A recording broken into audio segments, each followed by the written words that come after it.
Saramala malomani juru mani jomila balo awaka e galula juru fola kambe tumaro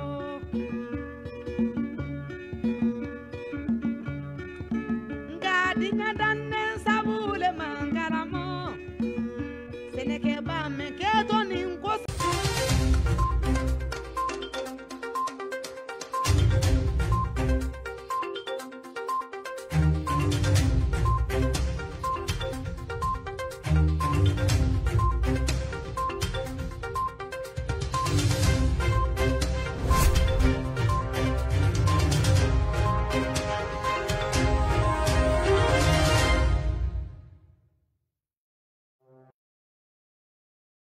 Maliyan assalamu alaikum an bɛ Maliyɛn bɛɛ fo ka bɛɛ waleɲuman dɔn nin wagati in na Mali kɔnɔ ani Mali kɔ kan an ka foli bɛ se jamanadenw ma nin wagati in na Mali seleke naani bɛɛ la diɲɛ fantan ani naani fɛ Maliyɛn bɛ ka an lajɛ yɔrɔ yɔrɔ an b'a fɔ ko aw ye aw bisimila Thierno Decrypte jɛmukan kan an ka foli bɛ se an kanubaw ma nin wagati in na Maliyɛn bɛ ka lajɛ yɔrɔ yɔrɔ an ka plateforme bɛɛ sanfɛ page Facebook chaîne YouTube en même temps Instagram fana k'an lajɛ mɛ kosɛbɛ en même temps fana an bɛ foli lase maa minnu b'an lajɛ an ka site web kan ni o ye www.ouverturemedia.ml an ka foli bɛ se olu fana ma k'u waleɲuman dɔn ni aw ka jɛmukan barikama in daminɛnen ye ni o ye Thierno Decrypte ye an bɛ arabadonya la bi septembre kalo o tile 29 ye bi san 2021 Maliyɛnw fɛn caman b'an ka balan kɔnɔ bi an da bɛna se minnu ma ni ka walawala sabula diɲɛ don ko don kunnafoni kura de bɛ aw ka jamana kɔnɔ kunnafoni minnu bɛ yen ko anw b'a sɛbɛn nanzarakan na ni ka yɛlɛma todunkan na aw ye ka walawalali caman kɛ aw bɛ se ka faamuyali sɔrɔ a la cogo min na bi sujet la Maliyɛnw an da bɛna se a nafamaw ma kosɛbɛ a fɔlɔfɔlɔ ye jumɛn ye nin waati in na a b'a kalama k'a fɔ ko mun ye an ka Mali artiste Sidiki Jabate ani an yɛrɛ ka kunnafonidilaba dɔ bɛ yen ni u b'a wele ko Vieux Blé Maliyɛnw an bɔra ka fɛn dɔ ye Vieux Blé bɛ ka kɔrɔfɔ dɔ fɔ réseaux sociaux kan ko mun bɛ yen nɔ ko kunnafonidila caman da sera a ma dɔw ko k'a kɛra kumasulu ye dɔw ko vraiment ko in kɔni a y'u dabali ban nin waati in na an ye Razjal yɛrɛ Razjal da tun bɛ ka s'a ma ale fana ye kunnafonidila radio so kan donc an b'a lajɛ n'an sera k'ale sɔrɔ émission kɔnɔna na k'an tilataw da kan sabula caman ko nin ye maloya ko ye ka ɲɛsin kunnafonidila tɔw ma donc an da bɛna s'o ma k'u walawala réellement an y'a lajɛ ni ka Vieux Blé fana wele nka an m'a sɔrɔ an ka ɲɛmaa ye message ci a ma a m'a sɔrɔ donc émission kɔnɔ n'an sera k'a sɔrɔ fana basi t'a la an b'a yɛrɛ ta ka ɲininkali caman tɛnku a la n'an tilal'o la o kɔnɔna na Maliyɛnw sujet filanan mun b'an bolo o ye le ministre russe des affaires étrangères Sergei Lavrov confirme des contacts entre les autorités maliennes et une société militaire nin ye kojugu kɛlɛba mɔgɔw ka kunnafoni ɲinini ye Isaka Kulubali a b'a ka kati kɔnɔ nin waati in na Maliyɛnw a b'a la ka na plateau kan ale de da bɛna se kunnafoni ma ka walawala ko mun ye Russiw ka ministre mun bɛ yen n'o ye ministre des affaires étrangères ye mun ka baara bilalen don ka se ka Russiw ka ko minnu bɛ ɲɛnabɔ kɔfɛ wɛrɛw la jamana wɛrɛw la ka o ko ɲɛnabɔ k'o y'a confirmer o y'a kumakanw sabati k'a jira k'a fɔ ko tiɲɛ don ko an ka Mali autorité ko ani société militaire dɔ ni o ye sɔrɔdasiw ka société ye donc ko u ye ɲɔgɔn ye donc kojugu kɛlɛba ka kunnafoni dilen don ale da bɛna s'a ma k'a walawala o tɛmɛnen kɔfɛ ko un dealer international arrêté Maliyɛnw ko dealer ba dɔ bɛ yen mun minɛna an ka jamana kɔnɔ yan ka sababu kɛ drogue ko taasira ye a b'a kalama k'a fɔ drogue bɛ ɲangata mun se sifilakaw ma 3e arrondissement cɛdenw an b'u fɔ k'u waleɲuman dɔn olu de tun ye wulikajɔ sabati commune D kɔnɔ ko ka drogue kɛlɛ ka ban pewu Bamako kɔnɔ k'u tɛgɛ dara maa wɛrɛ kan tuguni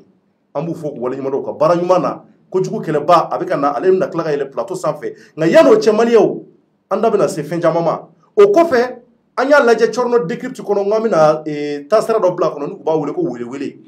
maa minnu bɛ yen ko bɛ yen nɔ ko a b'u la u b'an wele téléphone na n'a ka di u b'u tɔgɔ fɔ n'a man di u t'u tɔgɔ fɔ kumakan minnu b'u bolo u b'a fɔ an b'a tɛmɛ jɛmukan kɔnɔna na maa b'u hakilata di a kan nin y'a siɲɛ fila ye an ye maa fila ta dɔ ta tun ye a n'a furumuso kɛlɛla ko muso bolila muso ko k'ale bɛna don Côte d'Ivoire kɔnɔ a ko k'an ka ɲa ma k'an ka deli an ka muso deli muso ka segin a kɔ k'a tɛ segin a ɲɔgɔn wɛrɛ ka fiyewu danbelakɛ kɔni an bɛ danbelakaw fɔ yan k'u waleɲuman dɔn danbele don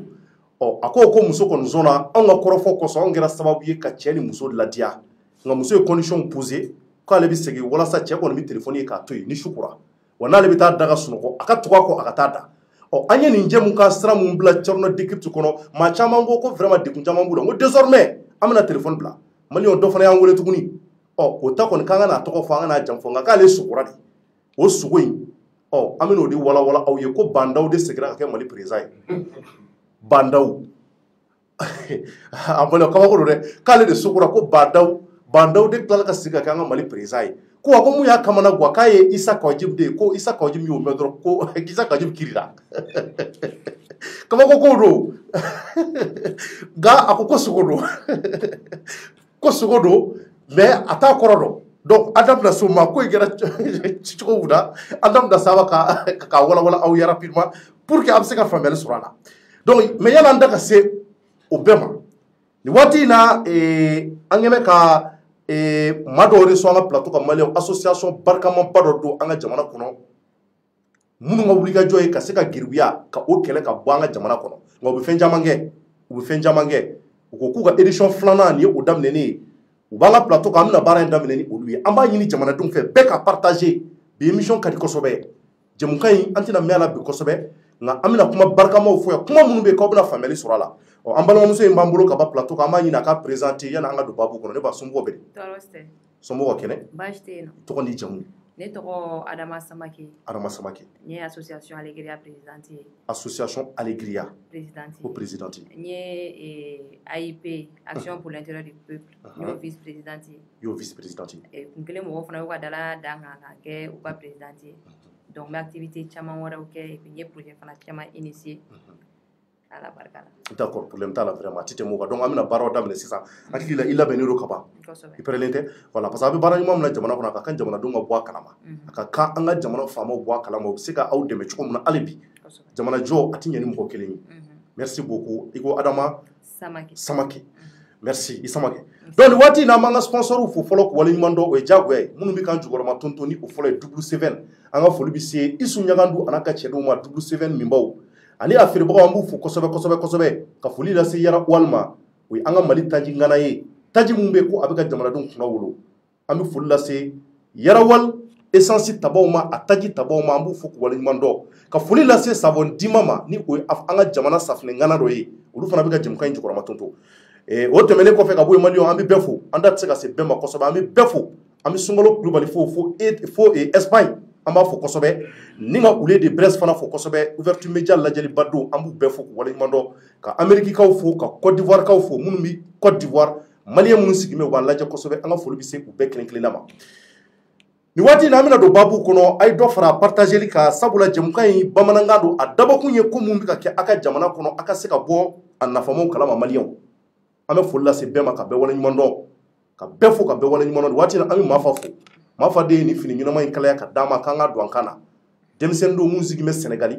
abse kalande la kosobe wa atu kadi kalani tasrawla ami mafa fo kosobe ni mafa style li amna kala ka numéro bla ni mamunu mo ga finina ko se ka wole aka se ka o deme fini ko tasrala o kumu kono malien ami do babu kono juna amba damne ni association Alegria ne ba akoko ni o ka edition flanani a dabo kun yini nga se ka gerbuya mamunu bi tama bolo ngono demseni munu be ni lamo ɲuman tuba u lakana ka ɲɛ i da bɛ se ka se ko in nafa ma an ka base yɛrɛ ye ka denmisɛnninw ta parce que denmisɛnninw bɛ kuranɛ kalan kɛ dɔw bɛ yen nɔ u bɛ colo u bɛ taa kɛnɛmana na mais kuranɛ kalan kɔfɛ i bɛ taa sɔrɔ formation t'u la u bɛ bila u yɛrɛ ma ten ni ala ma fara dɔw kan dɔw bɛ taa bila dɔw bɛ kɛ banditisme u bɛ don banditisme na u kɛ delinquants ye donc yalasa ka o bɛɛ ka bɔ o bɛɛ kɔnɔna na ka denmisɛnninw labɔ o bɛɛ kɔnɔna na o de la an b'a lajɛ n'u tilala u ka kalan na an bɛ formation an b'u sensibiliser k'u recenser donc ka taa n'u ye centre la parce que mɔgɔ minnu olu ma nɔgɔn k'u rééduquer donc ka alphabétiser ka sɔrɔ ka formation k'u kɔnɔ formation bɛ kɛ sababu ye u bɛ se ka u yɛrɛ ta cogo min na fo ka taa se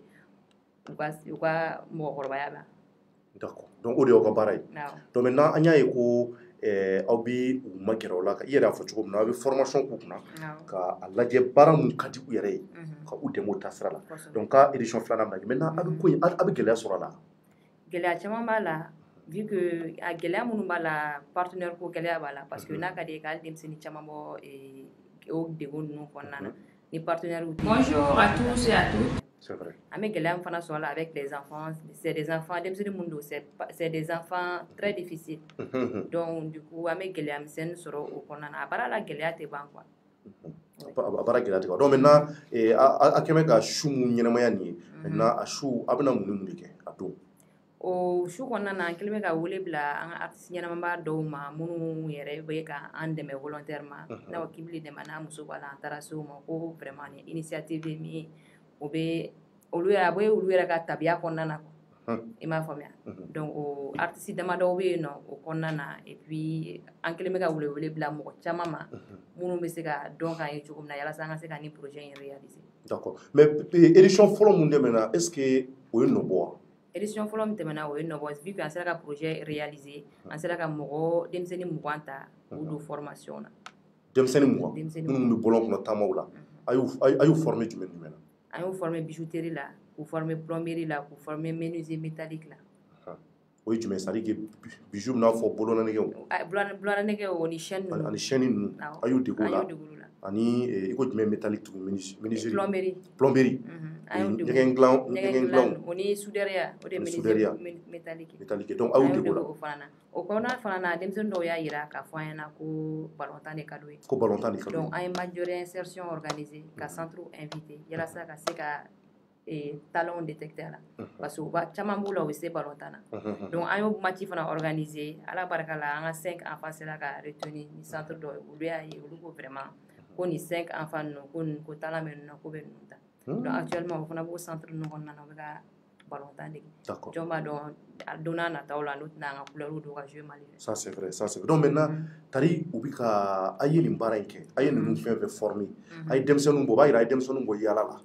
a y'u bɔ deliliw la u bila baara taasira kan mais est ce que u bɛ cogo di bi a kelen ni sanjɛ u bɛ ka a sira tagama ka ɲɛ. Bi bi in na o kɔni bɛ ka sira tagama parce que au début c'était pas facile an ye denmisɛnnin min accueillir an ka centre yɛrɛ kɔnɔna na denmisɛnnin 100 ni denmisɛnnin 50.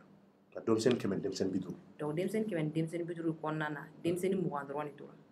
A 20 dɔrɔn de tora. C'est que c'est pas facile mɔgɔ minnu parce que u ka habitude b'u la fɛn dɔw bɛ u degelen don a la dɔw bɛ yen nɔ koloni man d'u ye minnu kɔni tɛ fɛ ka se ka ma prêt changement kama olu bɛɛ taara mais minnu prêt la changement kama k'u bɛ fɛ ka vie wɛrɛ ta olu tora yen. Olu tora yen. U y'a accepté ka. Donc o b'a yira a ka ca Ala fɛ n'a y'u caman koron dɔw bɛ to yen dɔw bɛ taa. Parce que denmisɛnnin dɔw bɛ yen nɔ n'i y'a ye sira dɔ bɛ yen nɔ i tɛ don o sira kɔnɔna na i bɛ sécurité de la i bɛ abri i bɛ ka dumuni yɛrɛ de sɔrɔ ka kɛ mais e bɛ yɔrɔ dɔw la ni e ma don sira dɔ fɛ e tɛ dumuni sɔrɔ ka kɛ f'i ka obligé ka o jogo jugu n'o waleya jugu de kɛ yalasa i ka se ka dumuni sɔrɔ ka kɛ o de la caman bɛ taa banditisme ni délinquance ni fɛn caman na i t'a sɔrɔ jogo dɔw b'u la u t'u jogo yɛrɛ ye mais u bɛ besoin kɔnɔna na nécessité kɔnɔna na donc ils sont obligés u k'a kɛ i n'a fɔ tɔw b'a kɛ cogo min na mais par contre ni dɛmɛ donna u ma jogo jugu ni waleya jugu bɛ minnu kan ka kɛ u b'a sira bila u yɛrɛ jogo ye min ye u b'o sira normal yɛrɛ ta. U b'o sira normal ta. D'accord, donc vraiment Samake aw ni baara a bɛ nin mun na nin ye jamana jɔ ye maintenant a ko ka édition filanan bɛna kɛ le 27 octobre kalo kura mun na bɛna non le 23 octobre le 23 octobre k'a bɛ kɛ Sofitel la hôtel de l'amitié donc k'a bɛ kɛ yen donc maintenant donzaraw b'a la wa? Donsara t'a la. Donsara t'a la. Mɔgɔ minnu b'a dɔn k'u bɛ se k'u bolo don poche kɔnɔna na ka se ka nin projet in k'an dɛmɛ ka nin projet in réaliser. Walasa a bɛ taa ɲɛ cogo min na. Voilà an bɛ carte de olu de ma. Donc a dabɔkun ye force ka don o la a ka dɛmɛ a k'a lajɛ a bɛ denmisɛnnin minnu ta ni ka se k'u bɔ yaala la dugu kɔnɔnaw la. Kosɛbɛ. Aw kana saliya don nataw la. O tɛ wa? D'accord mais aw bɛ sɔrɔ cogo di? Sɔrɔ cogo jumɛn b'aw la?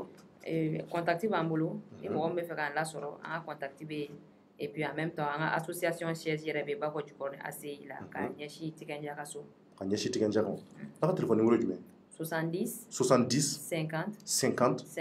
70 50 51 51 o tɛ wa? Ni 74 30 donc 74 30. Voilà, donc numéro yi ni a numéro dira dabɔkun ye maa minnu bɛ fɛ ka aw dɛmɛ association Alegria k'a dɛmɛ a ka nin baara ɲuman in na o tɛ wa? D'accord, donc an b'a ɲini hali bi jamanadenw fɛ bɛɛ ka nin association dɛmɛ association in hakili i ka secrétaire dɔ de ka numéro don dɛ tari yɛrɛ ta tɛ i ka nin ka numéro bila dɛ parce que malien ɲɛ tana ye muso cɛman ye donc ale de ye présidente ye et puis k'a yira k'a fɔ numéro in ye a ka secrétaire dɔ de ka numéro ye maa minnu bɛ fɛ ka jɛkulu in membre voilà ka membre in dɛmɛ u ka weleli kɛ i tɛ kuma présidente fɛ dɛ parce que dɔw b'a ko f'u ka kuma i fɛ fɔlɔ walasa u ka dɛmɛw kɛ an bɛ ɲɔgɔn dɔn Mali la yan koyi an bɛɛ bɛ ɲɔgɔn dɔn Mali la yan dɔrɔn Samake maliyɛn dɔw fana bɛ cɛ dɔw bɛ yen olu tɛ dɛmɛ kɛ f'u ka muso kumakan mɛn f'u ka gɛrɛ e yɛrɛ la ka baro kɛ donc n'i ta ye Ala ko i bɛ fɛ ka dɛmɛ de kɛ ka contribution kɛ jamana ko la numéro dikun ye o de ye donc walimuso don aw ɲɛ bɔ a la a bɛ baara mun na jamana ye o ye ka se ka jamana bɔ nɔgɔ la ka jamana yiriwa ale ka cɛsiri o de ye an bɛ dugawu de kɛ hali bi Ala ka ko in dɛmɛ kɔrɔfɔlama jumɛn b'i bolo ka ɲɛsin hali bi jamanadenw ma nin ko in na. Nin ko in na an bɛ k'an bolo fara ɲɔgɔn kan parce que denmisɛnnin minnu don malidenw don an bɛɛ de denw don bibi na o be kɛnɛmana na bi n'a ma denmisɛnnin ninnu dɛmɛ ka bɔ nin situation in na d'ici 3 à 10 ans a bɛ an yɛrɛ de ka sécurité menacelen don an ka lakana menacelen an ka lakana menacelen don parce que denmisɛnninw bɛ to u yɛrɛ ma u bɛ bila u yɛrɛ ma pour mɔgɔ si t'u fɛ mɔgɔ si mago tɛ u la donc u bɛ taa don délinquance ni jouet ni fɛn wɛrɛw la donc n'u y'o min u kɔni ɲɛ bɛ datugu de vu que chaque fois dɔ de bɛ ka fara denmisɛnnin ninnu kan ni fɛn tɛ ka bɔ a la fɛn de bɛ ka fara o kan donc n'an ma précaution ta dans quelques années an tɛ se ka bɔ kɛnɛmana na vu que an ka sécurité bɛ menacée donc an k'an bolo fara ɲɔgɔn kan k'an fanga fara ɲɔgɔn kan yalasa ka denmisɛnninw ka mentalité changer k'u sama ka bɔ ni degun in kɔnɔna na. D'accord a ka deuxième édition in hôtel Sofitel la bɛ kɛ heure jumɛn 20h 20h nɛgɛ kaɲɛ 20 d'accord ala k'o don yira an na Adam an b'i fo k'i waleɲuman dɔn vraiment aw ni baara Mali an bɛ segin a kan k'a fɔ u ka association a tɔgɔ de ko association Alegria u kɛmɛ ka baara mun sabati n bɛ segin a kan an ka denmisɛnnin minnu bɛ yen k'u bɛ dugu kɔnɔnaw la deliliw la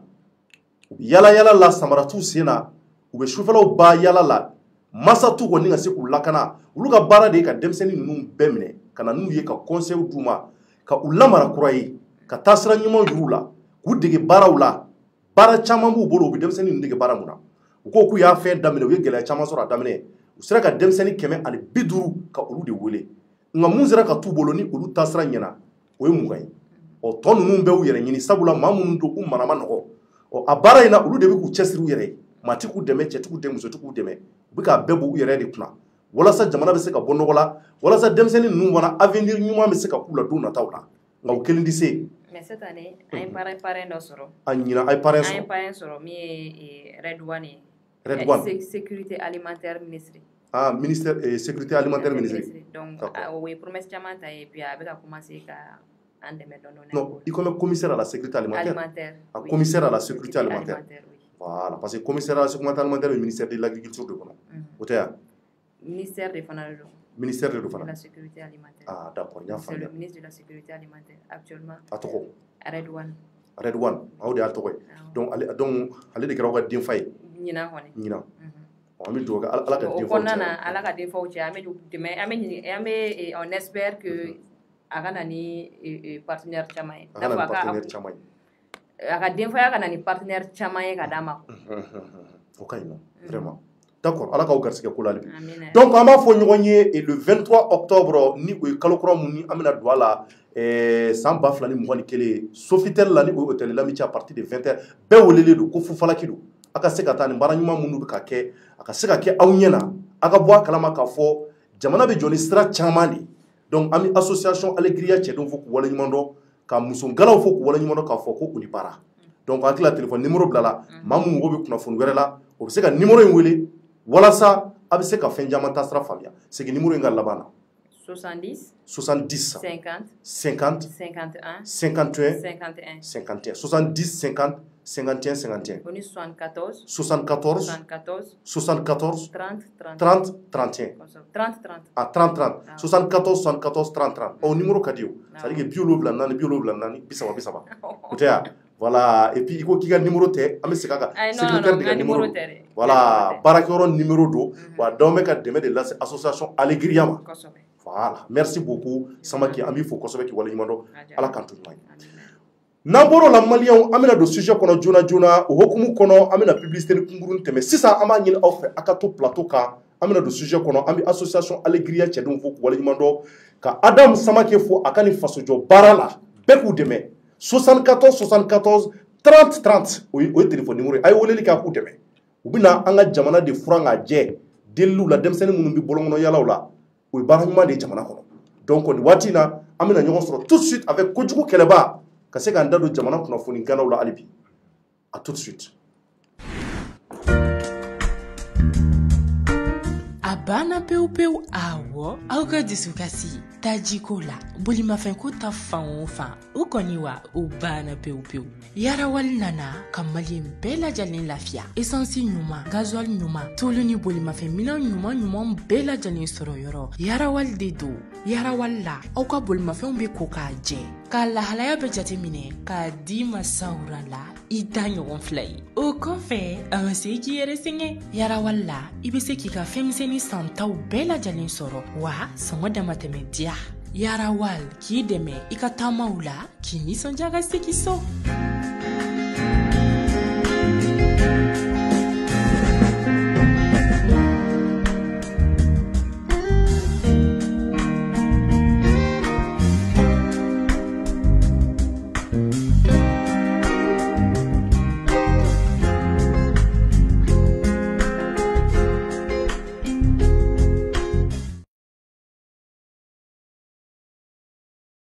ni waati na maliyɛnw ni an sigilen kana rapidement plateau sanfɛ rapidement an da bɛna don jɛmukan bakurubaw kɔnɔ joona joona ni ka se ka walawala aw ye ni waati na an b'a daminɛ Sidiki la Sidiki Jabate ani Vieux an ye Vieux ka fɛn dɔ ye maliyɛnw y'a fɔ kuma daminɛ na an da bɛna s'a ma nka yan'o cɛ kojugu kɛlɛba bɛ n kɛrɛfɛ Isaka tari baasi t'i la kɔrɔ de baasi foyi tɛ n na ka foli di ouverture média lamɛnjɛkulu bɛɛ lajɛlen ma ka kɛɲɛ ni bɛɛ lajɛlen ka waati ye ka foli di e yɛrɛ ma Cɔrɔnɔ ka bɔ i ni cɛsiri ka foli di ɲɛmaa bɛɛ lajɛlen ma ka fɔ u sɔgɔlen ka to kunnafoni jɛlen di yɔrɔ la hakɛto bɛ nin ka sa lamɔ kojugu kɛlɛba kɔrɔ i bɛ forme na bi sa i ka kɛnɛ kuma ne ko kuma i bɛ to ka publicité de bi yan i bɛ to k'o de min quoi surtout a sukoro ta in mais o ye dɔ wɛrɛ bɔ sisan forme na kuma bɛɛ u ye dɔ wɛrɛ bɔ a ti tɛmɛ o kan ka bɔ merci donc maliyɛnw an bɛna daminɛ ni mun ye nin waati in na n bɛ segin kɔrɔfɔ kan n ko nin ye a tile damadɔ ye an ɲɛ b'a la k'a fɔ an yɛrɛ baarakɛɲɔgɔn dɔ ni o ye Vieux ye kunnafonidila don arajoso la maliyɛnw Vieux a bɔra ka fɛn fɔ fɛn min bɛ yen ko a ye kunnafonidila caman dabali ban a ye fɛn caman kɛ ko minnu bɛ yen bɛɛ y'i ta fɔ i sigiyɔrɔ la bɛɛ y'i ta fɔ i ka denbaya la a maliyɛnw en réalité an kɔni tɛ ko kɔni an t'a fɔn dɔn nka mun de kɛra an y'a ye k'a fɔ a bɛ tile damadɔ bɔ maliyɛnw Vieux kɔni ale bɔra bɔlɔlɔ sira kan an y'a ye bɔlɔlɔw kan a bɛ k'a plaigner k'a fɔ k'ale ka mobili n t'a dɔn k'a mago de bɛ mobili la a mago de bɛ mobili kura la wa jumɛn n t'a si dɔn kɔrɔfɔw la n'i y'a ta k'a lajɛ i bɛna ye k'a fɔ Vieux ka kɔrɔfɔ la maa caman y'a jira k'a fɔ a ye ko mun bɛ yen nɔ nin waati in na o ye ko tari ale mun bɛ yen ko ale yɛrɛ ye c'est à dire ne hakili la hɔrɔn de kan ka jeli diri mɔgɔ b'a fɔ cogo min na o tɛ wa mɔgɔ caman y'a accusé ka ɲɛfɔ o la ko munna a b'a plaigner ale ye mun kɛ Sidikiba Jabate ne ko a ye Sidiki dɛmɛ tiɲɛ sira de kan walima k'a y'a kɛ ko nata de kama maa caman ka kuma de kɛ o ye nka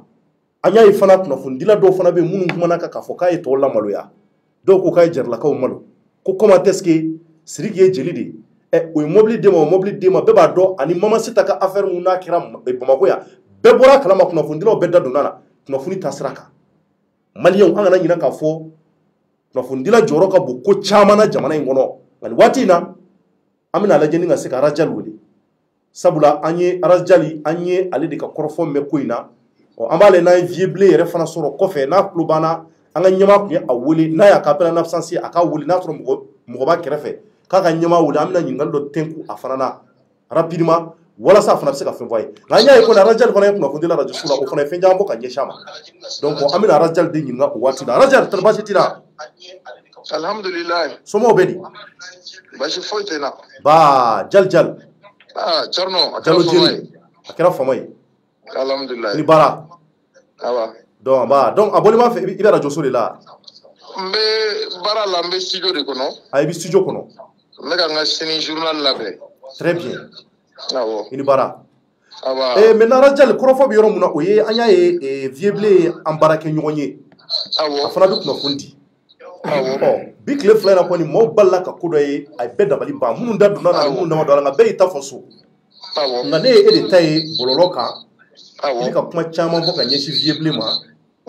i ko k'a ye kunnafonidilaw lamaloya i ko k'a ye maaw bɛɛ da k'u kan tigɛ i ko k'a ye jaralakaw lamaloya nka n'i ye Vieux yɛrɛ ka kɔrɔfɔ ta a bɛ k'a fɔ de ko ale ye Sidiki y'an ka Mali artiste ba ye k'ale y'o défend ka taa kalo damadɔ kɛ kaso la ale ka mobili tiɲɛna n'a dɔn k'a motoriw bɛɛ bana ale tun ye Sidiki wele de mun b'a to dɛmɛ bɛ se ka lase ale ma cogo min na nka sisan e ka commentaire la e ye commentaire kɛ sira k'a jira k'a fɔ vraiment a tun tɛ o kun bɔ ko sabula kunnafonidila don nka n'a ɲininka a bɛ n'a fɔ a ye kunnafonidila bɛɛ de da k'a kan tigɛ i ka kɔrɔfɔ la tari e bolo hali bi kuma in bɛ cogo jumɛn ta e bolo c'est à dire que Vieux tun kan ka mun kɛ ou bien réellement c'est à dire que est ce que nin kɛcogo ɲɛna e yɛrɛ bolo Cɔrɔnɔ n bɛ se ka min fɔ dɔrɔn n b'i ka lajɛlibagaw fo à travers le monde depuis Vieux ka arrestation wagati ne y'a fɔ n kɛrɛfɛmɔgɔw ye n ko Vieux taara ni kaso min na n ko nata kaso de don parce que a b'a dɔn k'a fɔ Sidiki Jabate ye sɔrɔ tigilamɔgɔ de ye i b'i sacrifier n'i donna dɔ fɛ kaso la peut-être n'i bɔra a bɛ fɛn k'i ye o nata o de y'a to a ye kɛlɛ in kɛ bɔ o kɛlɛ a yɛrɛ tun t'a dɔn k'a fɔ k'a bɛ taa kaso la bon nata kɛlɛ kɛ Sidiki ye dɔwɛrɛ tɛ parce que fɛn min bɛ Sidiki bolo sinon Sidiki kelen tɛ o mɔgɔ joli de bɛ kɛnɛma se tɛ mun ye minnu tɛ se ka hali u dahirimɛ ɲini ni bin bɛ ka k'u kan donc On a maintenant, ce que moi je dis dans tout ça, mobile ko ne yɛrɛ y'a réseaux sociaux kan comme il y a trop mina. Vidéo fɔlɔ in kɛra n y'a lajɛ mais je pas intervenir. Mais j'ai vu que image dɔ de b'ale kan, malgré qu'il y a un kɔrɔ don, mais ale k'a dɔn k'a fɔ ale ye kunnafonidila ye. Mɔgɔ dɔ bɛ se ka kɛ kunnafonidila mais i tɛ kɛ journaliste ye. Kosɛbɛ. Kunnafonidila ni journaliste tɛ kelen ye. Bon maintenant image min b'ale kan mɔgɔw b'ale dɔn n'o de ye. Anw fana dɔnnen don n'o image kelen de ye. Anw k'a ye k'a fɔ anw kunnafonidi ɲɔgɔn dɔ ka bɔ ka taa sigi réseaux sociaux kan. K'a fɔ ko mɔgɔ dɔ ka fɛn dɔ k'a ye. Peut-être i b'a sɔrɔ a tigilamɔgɔ n'a dɛsɛra togo togo n'a tɛmɛna anw ka sira kan a bɛ se k'a sɔrɔ cogoya wɛrɛ la. Donc an y'a ye k'a fɔ fɔlɔ kunnafonidilaw ka lagosili b'a la. A b'a to mɔgɔw bɛna fɔ ko anw fana ye delilikɛlaw ye mɔgɔw tɛna an bonya. Kosɛbɛ. An tɔgɔ bɛna tiɲɛ diɲɛ kɔnɔ nin bɛna dɔ fara an ka lagosi kan. Donc ne ka dimi kun fɔlɔ kɛra o ye. O de y'a to yɛrɛ n ko n bɛ bɔ ka kuma. A bɛ ka baara min kɛ peut-être a tɛ delili conséquence dɔn mais a conséquence bɛ se ka yɛlɛ journaliste bɛɛ kan. Donc ne ka kuma fɔlɔ kɛra o ye. Bon a filanan kɛra mun ye. A ka kuma kɔnɔ a ye fɛn dɔ fɔ franchement moi j'ai pas compris. O jumɛn? Ne kɔni b'a dɔn hɔrɔn de bɛ fɛn di fɛnw ma. Jeliw ma. Jeliw ma. Hali ni jeli kɛra waritigi ye cogo o cogo. Voilà hali ni jeli kɛra waritigi ye cogo o cogo ne yɛrɛ terikɛ dɔ bɛ yen. Se b'a ye ka tɛmɛ ne kan mais ni n ko n ko jeliw n'i tɛ nin di a b'a fɔ ko ayi ko ne tɛ se ka taa n ka delili kɛ ka n'a d'e ma. N b'a dɔn kulonkɛ don mais an ka jamana danbe ye min ye anw man kan k'a fɔ ko anw bɛ a ɲini olu fɛ olu de kan k'a ɲini anw fɛ. Mais Vieux-Blé ka kɔrɔfɔ la Vieux-Blé ko laada la fɔlɔ la. Ko fɔlɔ la Sunjataw ka waati da su dɔn hakili la dɛ a y'o fɔ dɛ. Awɔ. Ko hɔrɔn ka jeli deli k'o tɛ kojugu ye. Carlo. Hakili la a y'o fɔ dɛ. Carlo. E hakili ye mun y'o la parce que a y'a fɔ a kɔrɔfɔ la. Hɔrɔn ka jeli deli. O tɛ kojugu ye ne t'o dɔn peut-être ne ka dɔnni ma s'o ma. Anw mɔna sira min kan anw bɔra ko kalama sira min kan. N'anw bɛ taa kungokɛyɔrɔ la anw bɛ nafolo de bila an kun pour que ni jeliw y'an deli an b'u sɔn. Kosɛbɛ.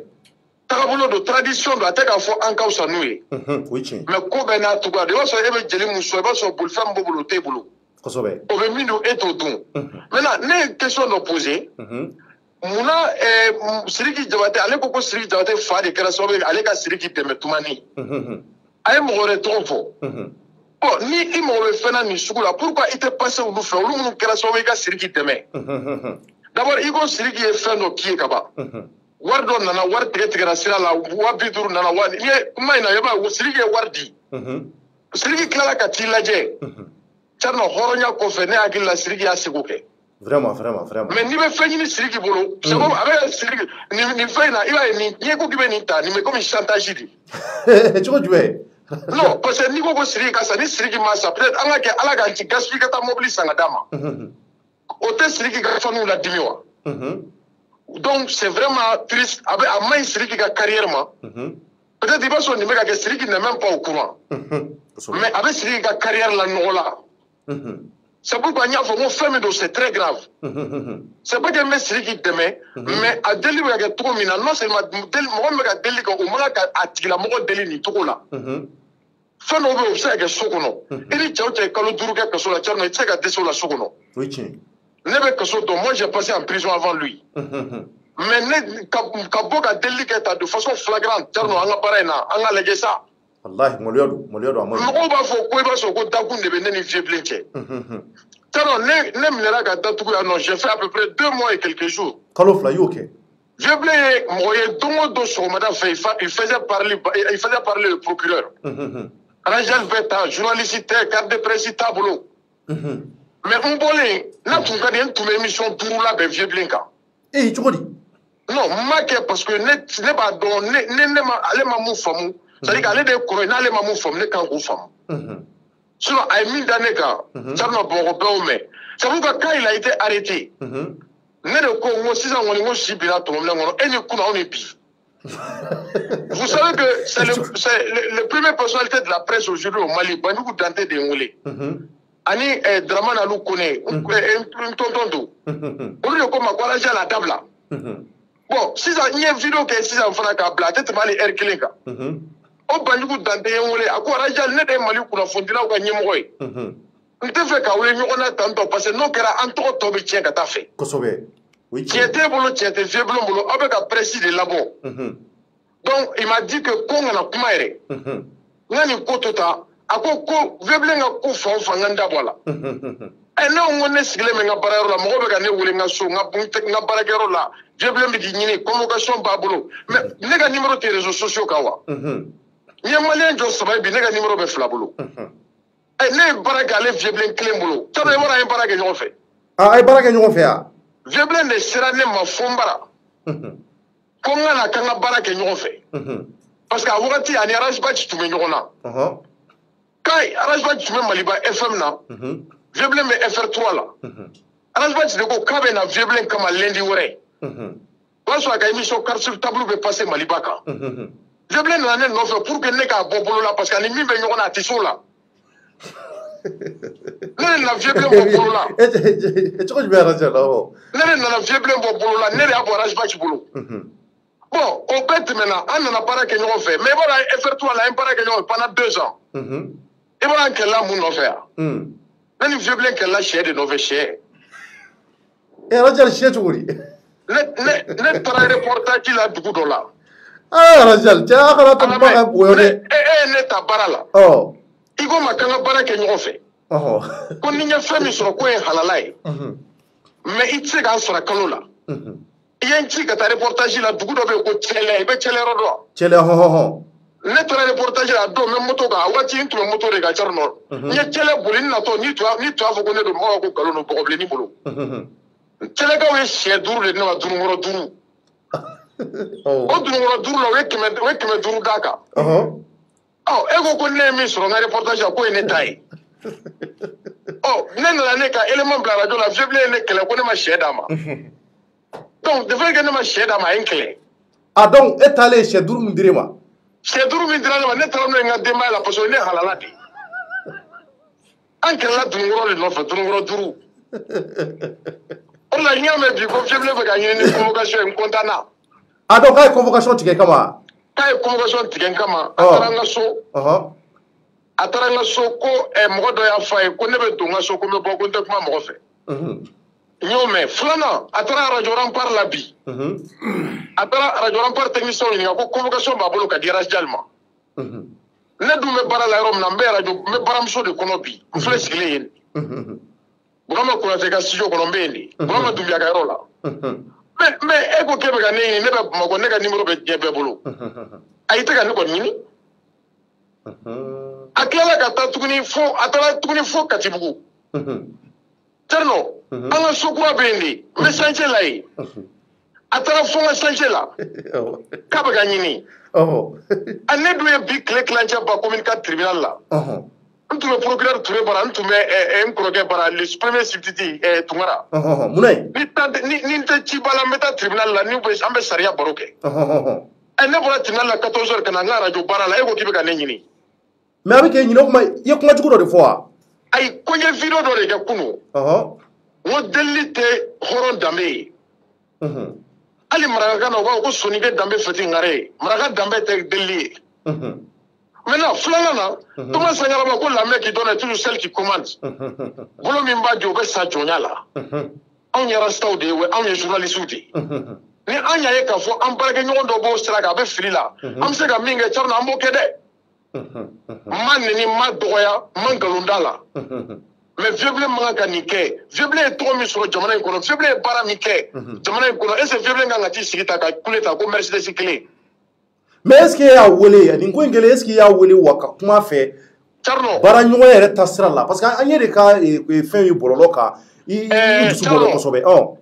maison de la presse anga président Banjugu de aga numéro tima 600 ko nga wele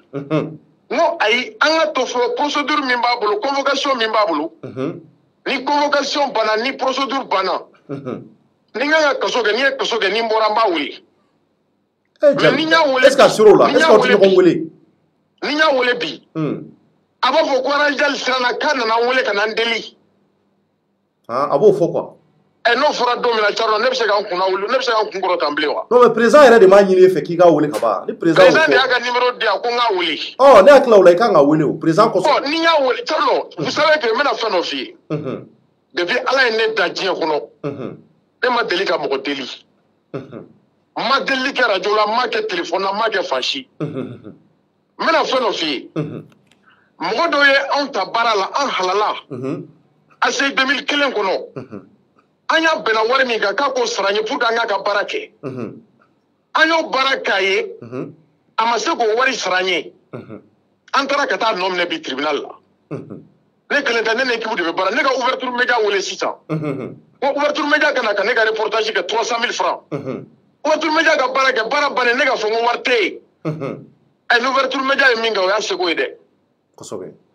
Voilà, donc c'est un peu ça. Ni on est mort avec moi, mais en halala, on est quelqu'un en halala de nos faits. On sait que quelqu'un fait. C'est-à-dire que, Tcherno, ni mobili boltado, na yengole, na yengole quand de ne mobili dama. E mobili di jonma. Ne mobili di faiblement. Awo, ala o se gagner bi. Awo, mais c'est lui qui taille ma bema, parce que c'est lui qui trouve que tu attaques à la main.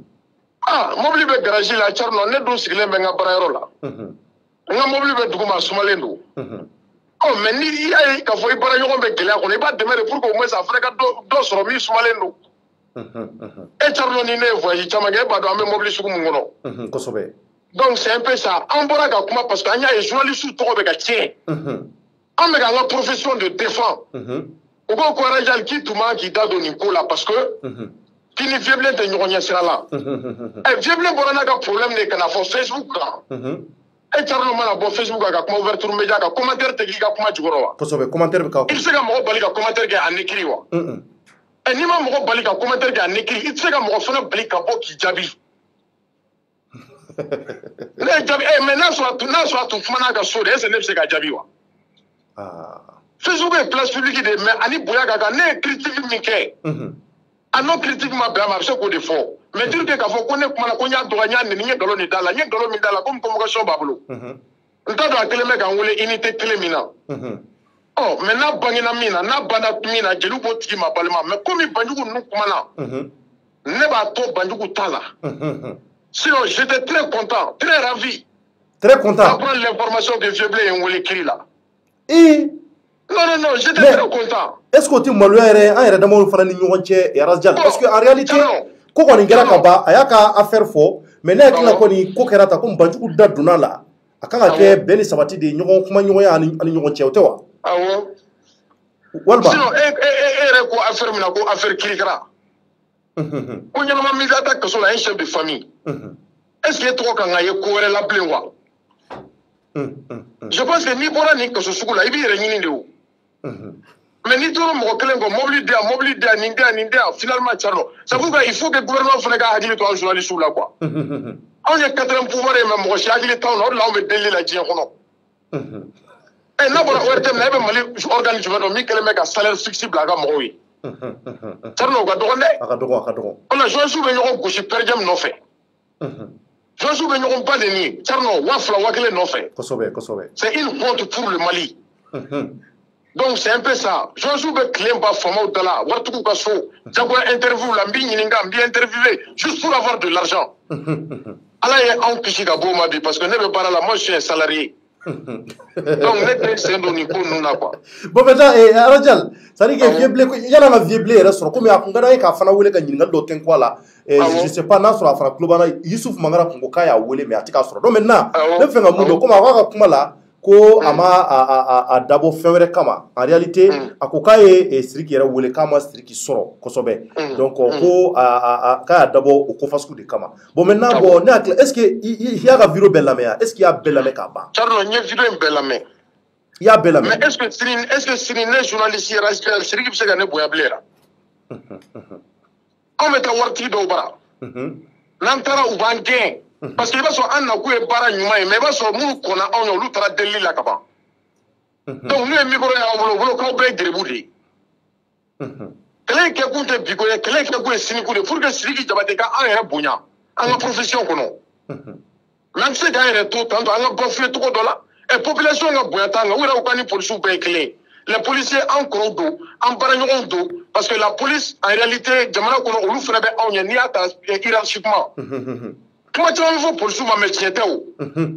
Voilà mais journaliste fana ta bɛ ka fɔ cogo min na Tcherno maloya don. E bɛ san joli bɔ e bɛ ne reportage la wa. Moi, je traite mes éléments avec, ça dit que il faut réformer, il faut refonder, il faut reformuler la presse. Oui. Parce que du journaliste qui a grébouillé et puis, là, on te boblé. Voilà, donc c'est un peu ça. Mais sinon, vieux blanc, tu vois, d'accord. Un corridor. Très bien. Ou à Sigatena, il y a pas de la Falicini. Abana. On a mort, on les femmes, Berajal, il va être trop dit Tchema. Il va être trop dit Tchema. On était trop dit Tchema. N'est pas toi, Tchema, convocation Tanekama. Maintenant, n'est convocation Tankama. Au convocation Manaba, Flora ou Béo. Nebe Kasola Wagatimina. Vieux blanc, Golondane, la faut qu'à ta scène, faut qu'à ta scène femme. Vieux blanc, ne connaît pas tout le monde, Tamarou Kouita fait. On est fat, Amadou Koïta fait. Mais il a dit le contraire. Amadou Koïta le sait, ce qui se passe. Moi, mon père travaille au chemin de fer. Après le chemin de fer, il a été commerçant. Ani Amadou Koïta. Yame. Où tu me barres que nous fait Amadou Koïta, mouvement citoyen, Koïta, tu me fais transporter à Dakar. Ne fat, tu me couronnes nati. Ou peut tu me barres que nous, mais ni tu connais fat, tu me Koïta fait. Est-ce que nous voulons tout ce qui a interpellé wa? Alors on me fait blé non mais on regarde Facebook comment aider. Ne t'aurons rien donc. J'ai blé comme une dame quand à Bengalou. Ako Bandou mingo connaît tes journalistes. Bandou Jawarami tu me je sais pas combien trois tribunal la wati. Mais moi j'ai blé client de là gagner blagata Bandou ka couverture que commune un élément de moula listini. D'accord. Vraiment. Non, ça dit que ça n'est pas du coup, n'est pas quoi. N'est pas contrôle. D'accord. Mais après, si corrobara nima. D'accord. Jala, vraiment, on a la ligne mouillale, bien là, belle sabatina, à Ouché Kosobe, à Kadani, il y a pas ah, bana, c'est très bien. D'accord. Merci beaucoup, Jal. Ami Amina Arabi, merci. Donc nous yaras jalier donc on va les ni viable fana émission ko na na viable soro akase ka woleli ke donc fana amba question damado poser akuna ka nyininga kununa nga quand même angoni vraiment amba fo alibi alaka be ani sabati ona ramon ngonche nga mu ngoni ni siriki ni viable che viable anya ye bololo ka bika boku ko fenja bo be ita fo ala en réalité nga ku nga dangana ka nyingali tenku ayrela abse ke donna tawlan na ma soro bi amina soro watu wɛrɛ o hukumu kɔnɔ an bɛ taa joona yana an ka se ka vible sɔrɔ o la ka ɲininkaliw tɛnku a yɛrɛ la nka an bɛ foli lase Banjugu Dante ma kosɛbɛ c'est un bon président vraiment an b'a fɔ kosɛbɛ ka waleɲuman dɔn ka maison de la presse baarakɛla bɛɛ fo kunnafonidila fɛn bɛɛ an ka foli bɛ se o bɛɛ ma ka Banjugu fo k'a fɔ ko ani baara nin waati in na maliyɛnw an da bɛna se mun ma o ye jumɛn ye nin waati in na an bɛna a daminɛ un dealer international arrêté maliyɛnw ko dealer belebeleba dɔ de arrêtera dealer mun ko a bɛ drogue ko business uke kunnafoni kɔni bɛ segin a kan mun ye groupe kojugu kɛlɛba mɔgɔ olu ka kunnafoni don Isaka bɛ n kɛrɛfɛ yan an da bɛna don o baaraw kɔnɔ n'an tilal'o la an bɛna kuma ministre kan ministre russe des affaires étrangères ko Sergei Lavrov confirme des contacts entre les autorités maliennes donc o fana ye kojugu kɛlɛba ka ko ye n'an bɔr'o la an da bɛna kuncɛ mun ye o ye welewele maliyɛnw dɔ de y'an wele k'a sogora k'ale sogora k'a ye k'a fɔ ko bandaw segera ka kɛ an ka jamana ɲɛmaa ye tugun ko nka ko ma k'a bannen dɛ k'a y'a ye sogo la tuguni maliyɛnw kabako don koyi n da bɛna s'a ma an da bɛna s'o ma laban na a b'aw hakilataw fo la ko qu'est-ce que ça veut dire k'o kɔrɔ qu'est-ce que signe dɔ b'a la wa k'ale sogora ko ye nka a ma sɔn k'a tɔgɔ fɔ an ka jan fɔ donc nin waati in na n bɛ n ɲɛsin kɔrɔ ma kɔrɔ tari baasi t'i la somɔgɔw ka kɛnɛ i bɛ yɛlɛ la dɛ alhamdulillah somɔgɔw kɛnɛ awɔ min sogora n bɛ ka yɛlɛ a ka sogo in de la i bɛ ka yɛlɛ a ka sogo de la komi a yɛrɛ ko sogo don quoi sogo ka baara de bɛ nin kɛ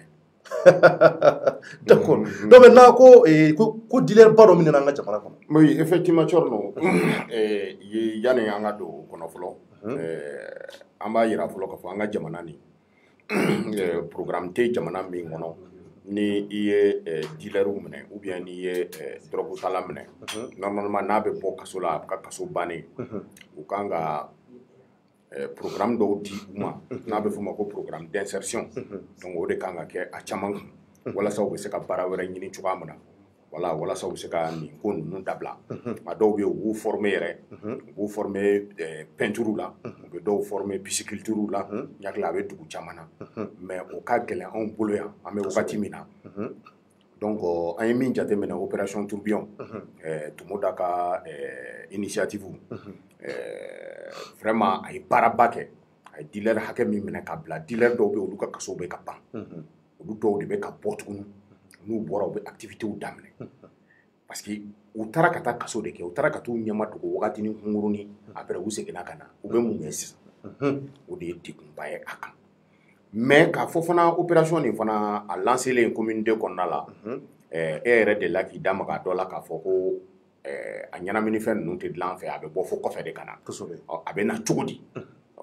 vraiment bolo dara o dɔ de kan ni o ye nigérien ba dɔ ye nigérien dɔ a bɔ Nigeria a bɛ bɔ Nigeria ɲakila ale bɛ nana ye mais ani malien dɔ bɛ jɛ k'a kɛ ɲɔgɔn fɛ ɲakila an y'a gafe sɛbɛn ka ban sini an bɛna gafe ni fili sugu la mais ani malien min bɛ baara kɛ ɲɔgɔn fɛ bɛɛ lajɛlen bɛ ale dɔn Bagadaji Kadu ɲakila a taara minɛ opération funufunu fɛ Tomoda kɔni tɛ yen bi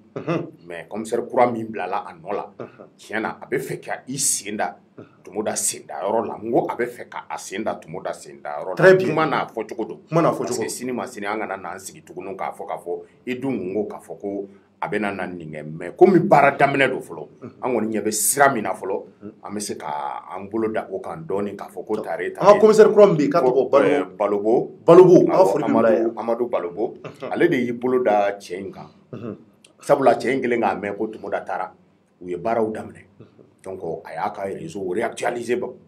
fɛn kɔnɔ Bagadaji kɔnɔ Kɔlɔnbi ni milieu kɔnɔna la ɲakila bɛɛ bɛ Kɔlɔnbi dɔ ye mais o ye Misira ne ma dɔn ko fɛn nana n dɔgɔnin nana fɛn b'a kɛnɛ ya bɛ ka yɛlɛ a y'a essayer k'a ka réseau constituer parce que i b'a dɔn olu ye dealers de ye a bɛ fɔ minnu ma ko dealers olu de parrains ye a bɛ fɔ dɔw fana ma ko jɔnkiw olu ye consommateurs baw ye a bɛ fɔ dɔw ma zéclairs o ye minnu bɛ ka don consommation kɔnɔna la mais nin ye parrain de ye a bɛ fɔ ninnu de ma ko dealers baw parrain c'est-à-dire que denfaw voilà olu de bɛ na n'a ye olu ni réseau min bɛ ɲɔgɔn fɛ ni réseau ye réseau international don mais troisième kelen k'a minɛ ɲininkaliw ganna a la mais degun dɔ bɛ an ka polisiw ka fɔ an ka yen yɔrɔ fɔ o degun ye mun ye c'est à dire n'i ko k'i ye mɔgɔ minɛ ni enquête in kan ka continuer n'i kun ye ne yɛrɛ ɲininka mais ka tile 3 di enquêteur ma k'a fɔ k'a ka se ka tila o kɔnɔna la walasa délai de garde à vue kana tɛmɛ o fana o degun bɛ yen kosɛbɛ a degun bɛ yen kosɛbɛ ma dɔn n'i y'a faamu c'est à dire ne kun bolo kun kan ka continuer ni nin ye sabula Nigérien ninnu u tɛ kuma ko bɛɛ kɛra a fɛ walasa a bɛ se ka réseau nin fɔ cogoya min na a ma sɔn ka réseau nin fɔ a minɛlen mais nin wagati nin na kɔni u ye mandat da a kan mais u tɛ kuma sabula drogue dɔw taara minɛ a fɛ yen u b'a fɔ min ma ko FMI wa ma dɔn mun de ye o yɛrɛ kun ye drogue kura ye o b'a yira ale ye parrain ale de bɛ drogue di mɔgɔw ma ka caya ou bien ale b'a ta ka bɔ kɔfɛ n'ale nana ale b'a di dealers ma olu b'a tila maintenant revendeurs ni ɲɔgɔn cɛ bon u bɛ na ni offre ye u bɛ na ni kaw ye mais u bɛ na ni drogue wɛrɛ ye n t'a dɔn ko efemétamine ma dɔn mun de a drogue modèle dɔ don o dɔw minɛna a bolo mais k'olu drogue ninnu ka jugu parce que a drogue ninnu n'i y'a ta e tɛ dimi de santi bilen il paraît que ni drogue n'a kɛra i la u bɛ se k'ale opérer i jɔlen o kuma kɔrɔ ko ye kirina ye sa kɛ voilà merci o ma ɲi dɛ i tɛ foyi sa donc wɔrɔ b'ale muru kɛra ten i nɛrɛw yɛrɛ bɛ baara kɛ o la yɛrɛ o kɔrɔ de k'i nɛrɛw bɛ neutraliser o mais i bɛɛ de bɛ neutraliser o ka drogue ta i fari tɛ foyi sa ayi a tɛ foyi santi kɔrɔ est ce que bere ɲuman ɲinina ka da tigɛ kun parce que bere dɔw bɛ filaw bolo u b'a fɔ a berew ma nanzarakan na ko le gourdin n'a bere tɔnbɔlɔnin de b'a bere la tɔnbɔlɔ n'a kɛra k'i ci c'est à dire que joli tɛ bɔ i kɔ la dɛ a bɛ jigin ephedrine u bɛ ephedrine awɔ ephedrine ani couche ani ofu bon ephedrine nin ale kisɛkisɛlama de don a kisɛkisɛlama awɔ mais u b'a fɔ ma ko ephedrine mais ephedrine min fana don i bɛ taa sɔrɔ u ye produit caman fana fara a kan parce que a bɛ dilan Nigéria de mais ne yɛrɛ tun ma deli k'a ye ni kunun tɛ n y'a ye a b'u bolo mana kɔnɔ mais ale fana kisɛkisɛlama de don u b'o fana da tibinin de sanfɛ k'a sama u bɛ tasuma minɛ ka bila a la u b'a sama mais n'i y'a sama ka ban dɔrɔn a banna marifa cilaw muru o u tɛ nin u t'a dɔn yɛrɛ ni hali ye tasuma bila i bɛ se ka tagama tasuma kɔnɔ i t'a dɔn donc ale b'o de feere ale bɛ na n'o caman de ye subhanallah o bɛɛ bɛ anw fɛ yan mais nafa jumɛn b'o la ta bon vraiment an t'a nafa dɔn parce que ne yɛrɛ kɔni bɛ ɲininkali kɛ i ye ɲininkali min kɛ ne ko n ko mais i tɔ la mɔgɔ minnu bɛ nin ta o tɔ la o c'est à dire u bɛ mun de kɔ ça bɛ mun kɔ a tɛna sɔrɔ bɔ mais n y'a jateminɛ fana k'a fɔ ko zo minnu bɛ sonyɛliw kɛ peut-être ni bugɔra i b'a dɔn minnu bɛ drogue ta dugu kɔnɔna la yan olu ta ye ko wɛrɛ ye sinon damanda ninnu na mine ninnu na ani carrière bɔ ninnu na olu de b'a ta ka caya il paraît que n'u y'a ta u tɛ foyi dɔn quoi mɔgɔ min tɛ dimi dɔn u bɛ se ka tile bɛɛ ban baara la n'i ye dingɛ kelen d'u ma ani kɔlɔnsennaw bon vraiment n m'a dɔn n'olu b'a la mais n kɔni b'a dɔn damasɛnɛw kɔni olu fana bɛ kɔlɔn de sen donc b'a sen c'est à dire u b'a dabila de quoi sinon u t'a dɔn k'a fɔ k'u sɛgɛnna quoi awɔ c'est à dire u b'u jɔ de dɔrɔn peut-être que ni kuma y'u minɛ ou bien ni ji minɔgɔ y'u minɛ u bɛ taa ji min sinon olu kɔni u bɛ baara in kɔni kɛ donc n'i y'o fura in de ta i bɛ kɛ ten voilà maintenant an y'a jateminɛ o la mais e maa min ye o ta k'a sɔrɔ i tɛ baara la o bɛ na ni mun ye donc u bɛ na ni tiɲɛniw ye o de kama n'u binna mɔgɔw kan k'u faga k'u ka motow minɛ u la ou bien u taara mɔgɔw ka da kari mais o ko in dɔgɔyalen don bi parce que anw ye kɛlɛ min kɛ opération funufunu ye kɛlɛ min kɛ Mali in kɔnɔ an ye binkani wale camanba bɛ yen a bɛɛ dɔgɔyara bi an bɛ se k'a fɔ ko tare k'o foli di Kɔnpoli Tomoda ma an b'a fɔ tiɲɛ yɛrɛ baara la a ye ko min kɛ commune 2 kɔnɔna la commune bɛɛ y'a santi bi e yɛrɛ cɔrɔ i b'a kalama ka bɔ binkani wale ba ninnu bi ka bin mɔgɔw kan ka mɔgɔ faga m'a fɔ a tɛ kɛ dɛ mais camanba bɔra a la nin wagati in na ka sababu kɛ ni maa o maa bɛ nin kɛ parce que mɔgɔ 20 n'i y'o minɛ i bɛ taa sɔrɔ mɔgɔ 18 na fɛn dɔ de b'u kɔnɔ u ye o de ta fɔlɔ ka sɔrɔ ka nin kɛ sinon u tɛ se k'a kɛ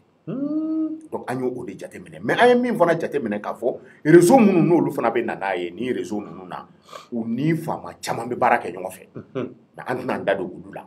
parce que u bɛ don n'a ye sira minnu fɛ u bɛ don n'a ye Côte d'Ivoire fɛ u bɛ don n'a ye Burkina fɛ u bɛ don n'a ye Niger fɛ u bɛ don n'a ye fo Mali fɛ mini bɛ sɔrɔ yɔrɔ o yɔrɔ la ani kolo baara ninnu bɛ kɛ yɔrɔ o yɔrɔ la mais kɔrɔ i b'a dɔn a kan ka da don olu la de quoi wallahi parce que c'est à dire mɔgɔ minnu yɛrɛ bɛ collaborer quoi maa minnu bɛ kɛ sababu ye ni ninnu bɛ se ka na ni drogue in ye quoi kɔrɔ il faut que c'est à dire u tɔgɔw ka fɔ quoi il est grand temps parce que l'avenir de notre pays en dépend n'i y'a ta k'a lajɛ denmisɛnninw de bɛ nin fɛn ninnu consommer effectivement ni jamana yɛrɛ ka avenir ye denmisɛnninw ye kɔrɔ effectivement min bɛ ka kɛ sababu ye ni anw ka siniɲɛsigi bɛ ka hypothéquer maa o maa kɛra o kɔfɛ kɔrɔ o kan ka dénoncer de c'est à dire o tɛ to yen yɛrɛ de quoi a tɔgɔ kan ka fɔ de ni min bɛ k'a tigi la a kan ka k'a la tu sais que parce que ɲɛmɔgɔ de an ka tiɲɛ yɛrɛ fɔ tu sais que i ye min fɔ tellement barika b'i ka kuma la a donna anw ka fɛnw bɛɛ kɔnɔna la e m'a ye fɔlɔ e m'a ye ko sportifu bɛɛ b'a ta sportifu b'a ta o awɔ kɛ sportif mais pourquoi u bɛ dopage interdit dans les compétitions e hakili la ko mun de don u n'u y'a ta u tɛ foyi santi o est ce que y'a faamu donc olu bɛɛ b'a ta mɔgɔ y'a tila k'a fɔ ko fɛn min don i b'a dɔn fɔlɔ ni tun ye ne ɲininka ne tun b'an ka wari tɛ drogue la mais kɔfɛ de ne y'a faamu k'a fɔ jaja a bɛ fɛn caman na fɛn caman bɛ nin kɛ est ce que y'a faamu c'est à dire an tɛ don baarakɛla modèle dɔw kɔnɔna la sinon baarakɛla dɔw bɛ sɔn k'an wele k'a fɔ k'an ko k'u bɛ drogue ta k'u ka baaraw kɛ mais ne ye fɛn caman faamu a la minnu bɛ nin ɲɛnamini fɛn ninnu ta k'u ka baaraw kɛ kolo girin baaraw minnu b'a ta k'u ka baaraw kɛ a ka ca a bɛ ɲini yɛrɛ parce que kɛlɛ nin kelen a ye réseau international nin a ye a dɔgɔya dɔɔni parce que u bolila opération wulilen donc mɔgɔ caman y'i yɛrɛ ɲini donc u y'a f'u ɲɛna ka réseau nin ka a tigɛ walasa u ka se ka na don n'a ye o de kama i tɛ drogue ba minɛlen bilen parce que u ye réseau nin u y'a essayer k'a tigɛ mais sisan Tomoda ye tagali min kɛ u tun bɛ fɛ ka na de u bɛ ka na dɔɔni dɔɔni de ka n'a lajɛ o dun y'a sɔrɔ Tomoda ye dispositif min sigi commune 2 kɔnɔna la dispositif bɛ yen hali sini opération funufunu a cɛdenw bɛ yen hali sini awɔ donc voilà olu de y'a jateminɛ sisan k'a fɔ k'u bɛ fɛ ka segin ravitaillement kan tuguni sabula demande ka bon drogue bɛɛ sɔngɔ yɛlɛla Bamakɔ kɔnɔ bi n'i t'a dɔn n b'o f'i ɲɛna bi a bɛɛ sɔngɔ doublé la donc de telle sorte que ni mɔgɔ mɔgɔ sisan ni i sen don a la i b'a ye k'a fɔ non seulement i b'a mɔgɔ sɔrɔ mɔgɔ minnu b'a san wa i bɛ wari sɔrɔ a la donc n'u nana k'u bɛna terrain de lajɛ u nana bɛn ni commissaire kura in ye o min fana bɛ fɛ k'i sen da Tomoda fana sen n'o ye commissaire Bolo n'o ye Bolo do mais u b'a fɔ Amadu Mayiga voilà Mayiga vraiment an bɛ min kɔni fɔ État ɲɛna o ye de fana parce que nin ko ninnu fana nin kelen an y'a ye mɔgɔ caman fana bɔra olu fana minɛna minnu bɔra kaso la minnu y'u ka peine bɛɛ kɛ mais olu tilala ka segin a ma tuguni donc est ce que a tɔ tɛna na kɛ baara fu de ye est ce que n'u taara ka taa 1 année kɛ ou bien dɔw ka taa 6 mois kɛ dɔw ka 3 mois kɛ après olu ka bɔ tuguni u ka segin baara kelen de ma est ce que baara ni nafa bɛ y'a la an b'o ɲini gouvernement fɛ vraiment u k'u janto yen la vraiment an bɛ foli lase u kɛlen ka nin dealer ba in minɛ an ka jamana kɔnɔ maliyɛnw an b'an ka cɛdenw fo an bɛ 3e arrondissement cɛdenw fo an bɛ commissaire ŋanaw fo minnu bɛ ka kɛlɛ kɛ ka se ka drogue ko kɛlɛ ka ban drogue man ɲi a man ɲi a bɛ tiɲɛ don jamana kɔnɔ je fɔ hali waati dɔ kɛra la dɔ ye ne wele i b'a dɔn ko dɔ ye ne ɲininka ko Thierno qu'est-ce que tu ko drogue ta n ko subhanallah i t'a sa furu la ko cogo di ta ne ko y'o fɔ mun na ko parce que ko ale bɛ ne yɔrɔ bɛɛ k'ale ni ko ne ni n ka équipe je fɔ ko ne b'a ye yɔrɔ la an bɛ taa yɔrɔ bɛɛ ko sɔli dɔrɔn k'i bɛ ne bali ka ne yɔrɔ la ko sɔli b'a ye ne bɛ yɔrɔ dɔ la ne ko kuma ko ne bɛ taa yɔrɔ bɛɛ n ko kɔrɔ de k'i bɛ drogue ta ko non ko mais ko c'est pas normal quoi ko c'est pas normal ko ne tɛ cigarette min n tɛ gulɔ min n tɛ foyi min n ka kɛnɛ ni kuna n ye denmisɛnnin ye mais n ko cɛ n ko e fana i tɛ sabali n ko ala k'an kisi nin ma ko ne tɛ drogue ta dɛ ko sabali a yɛlɛla ka yɛlɛ komi kulonkɛ la sa a ɲi tɛ kulonkɛ la dɛ a b'a to nin de la ka ko kɛ sɛbɛ donc y'a ye k'a fɔ n'u ye mɔgɔ mɔgɔ k'i ka kɛnɛ i ni kun na u b'i kɛ drogue tala ye parce que a kɛra mɔgɔ yɛrɛ kɔnɔ k'a ban baara foyi tɛ se ka kɛ n'i ma nin fɛn ninnu da k'i yɛrɛ ma c'est pas bon a ma ɲi adamaden fari ma i bɛ kɔrɔ n'a ye n'i ma kɛ fatɔ ye a bɛ jouer i kan i ka kɛnɛya kan an b'an ka sariyatigiw fo ka an ka lakanabaw fo kosɛbɛ k'u waleɲuman dɔn o hukumu kɔnɔ an bɛ taa joona ko i ko an da bɛna se sujet min ma o ye ministre russe de i ko le ministre russe des affaires étrangères ko yɔrɔ an da sera Wagner ma je faga yakili bɛ Wagner la wa an da sera o ma yakili t'a la an b'a ɲini mɔgɔw k'a partager an da sera Wagner ma an y'a ye k'a fɔ Wagner ko duuru la kosɛbɛ an ka jamana kɔnɔ fo mɔgɔw mais n'i y'a ye Thierno an bɛ nin sujet nin ta k'a fɔ ko ministre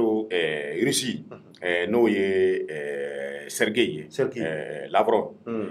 vraiment n'i y'a ye an b'an da don a la k'a fɔ ko a yɛrɛ y'a fɔ a ka discours kɔnɔna la k'a fɔ ko Mali ni société privée dɔw bɛ yen militaire dɔw bɛ yen kuma ɲɔgɔnya la sabula anw yɛrɛ ka ministre de la défense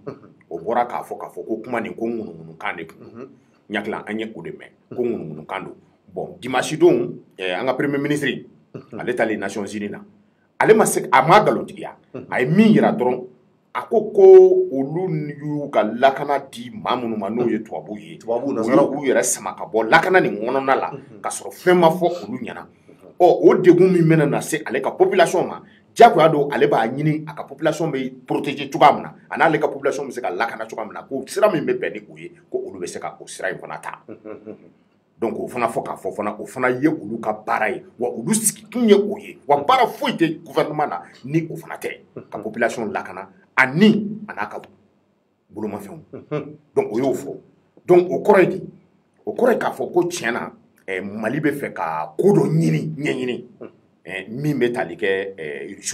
Irisiw kan mais an bɛ min jateminɛ société ba nin na société militaire nin na fɛn Thierno i k'a dɔn k'a fɔ ko société privée militaire 100 ani kɔ de bɛ diɲɛ kɔnɔ a ka ca dɛ a camanba bɛ yen 100 ani kɔ a camanba bɛ yen a bɛ diɲɛ kɔnɔ a bɛ fan bɛɛ lajɛlen fɛ wa u ka services fana mɔgɔw b'u ka services ta hali États-Unis bɛ société privée ka services ta souvent pour les ravitaillements souvent pour le déplacement souvent des hautes personnalités souvent même hali formation dɔw bɛ yen parce que kɛlɛ bɛɛ tɛ kalan a bɛɛ tɛ kalan kɛlɛkɛyɔrɔ la kɛlɛ dɔw bɛ yen i bɛ taa sɔrɔ i n'a fɔ an ka guerre minnu bɛ yan sisan djihadistes minnu bɛ yan sisan n'i y'a jateminɛ k'a fɔ i dɔ de don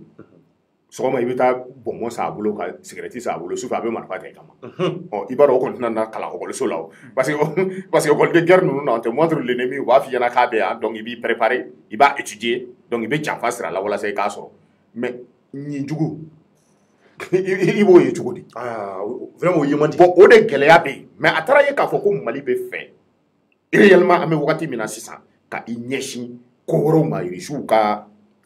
société wɛrɛ ma ou bien Irisiw yɛrɛ ma mais an bɛ min fɔ mɔgɔw ɲɛna je faga ka nɔgɔ bɔ a la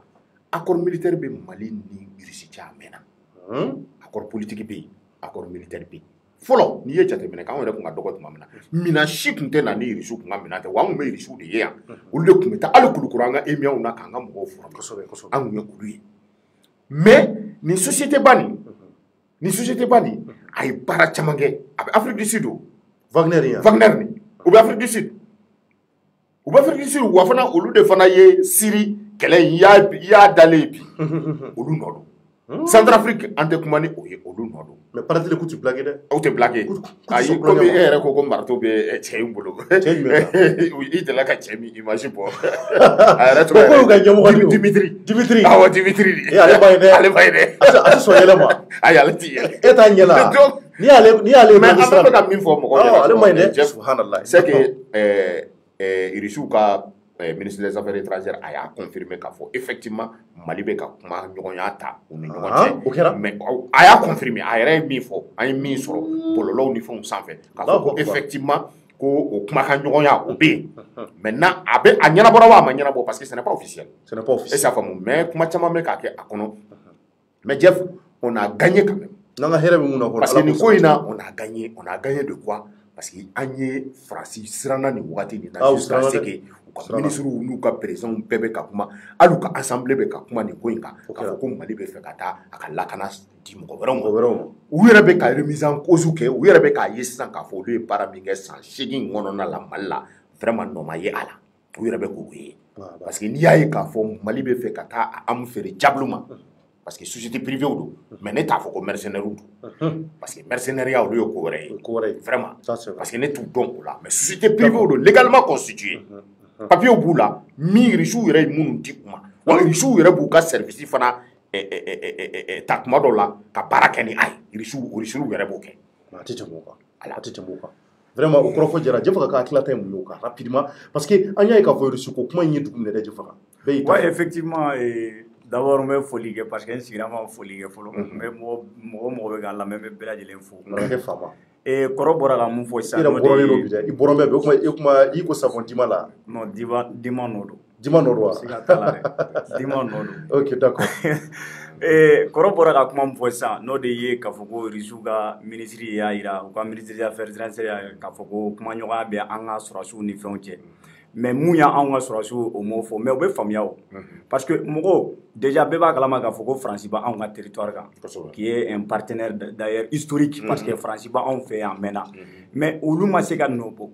anw dun b'a fɛ don o don mɔgɔw bɛ faga anw de fɛ yen don o don mɔgɔw bɛ ale bɛ anw de fɛ yen degun sugu bɛɛ bɛ anw de kan bon an dun bɛ k'a ye fana k'a fɔ ko Faransi y'a ŋaniya jira n'o de ye k'a fɔ k'u b'a fɛ ka taga ka bɔ an ka jamana la mais vous pensez que maa mun c'est à dire que i b'a fɛ k'i bolo bɔ mɔgɔ dɔ bolo ou bien mɔgɔ dɔ b'a fɛ ka taga e dun tɔɔrɔ bɛ e de kan e b'a ɲini ka solution de ɲini i ka tɔɔrɔ la i kɛtɔ ka solution ɲini i ka tɔɔrɔ la i dun b'a kalama k'a fɔ ko maa dɔ bɛ yen n'a bɔra kalama i kɛtɔ ka solution ɲini a la a bɛ kɛ sababu ye c'est à dire que ka barrière don a la pour que a kana se ka ɲɛnabɔ o ye jumɛn ye anw ka mɔgɔw u tɛ se k'a fɔ de façon officielle k'a fɔ ko bon ko anw ni Wagner mɔgɔw bɛ négociation na u tɛ k'o fɔ mun na parce que n'u y'o fɔ Faransi bɛna na empêcher a kɔnɔna la a labanna mun na an y'a ye wagati mun na an ka mɔgɔw tun bɛ négociation na u bɛ négociation c'est vrai que négociation tɛmɛna u ni ɲɔgɔn cɛ mais u m'a fɔ officiellement mais Faransi bɔlen a kalama Faransi mɔgɔw bɔlen a kalama u ka réaction kɛra jumɛn u y'u opposé donc ça veut dire que depuis le départ n'an tun y'an ka position yira déjà ils allaient s'opposer donc ni i yɛrɛ y'a fɔ cogo min na nin wale mun n'a bɛ sen na c'est à dire an ka mɔgɔw bɛ ka wulikajɔ mun kɛ walasa Wagner ka se ka na a y'a nɔ bɔ parce que a y'a nɔ bɔ ye mun ye Faransi ministre des armées françaises n'o ye Tchorno yɛrɛ ɲuman Florence Parly ale nana Mali la o